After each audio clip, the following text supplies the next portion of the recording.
Акылбек Усенбекович, аябай бир орчундуу маселе бар да. Мен сизге премьер-министр катары кайрылам да. Мен буну маданият министрлигине берейин десем, это, я думаю, уже чисто только вашей компетенции. У нас очень много чемпионов, да? Человек в большом спорте, спортсмендер, 30 жашында уже спортто жолу бүтөт да. Анан бул адамдарды бүгүнкү күнгө чейин стажы жок. 2 раза в день тяжелые тренировкалар өтөт. Минимум 2 раза в день. Анан бул балдар или таксуют, нормальный жумушка алышпайт. Анан кийин карьерасы бүтсө дагы жумушка орношом десе, мына мен ошол спортсмендер менен сүйлөштүм.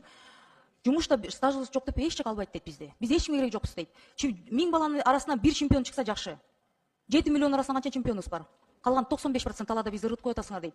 Криминалга жол ачып берип атасыңар дейт бизге. Биздин да балдар үй бүлөлөрүбүз бар. Семьи рушатся деп атат да. Вы выкинули нас за борт ваших жизней дейт да. Мне было очень больно это слышать. Стажды ошону бир ойлонуп отуруп өкмөт сиз чечим кабыл албасаңыз эч кимдин алып жетпейт ага. Там решительные, нужны кардинальные меры.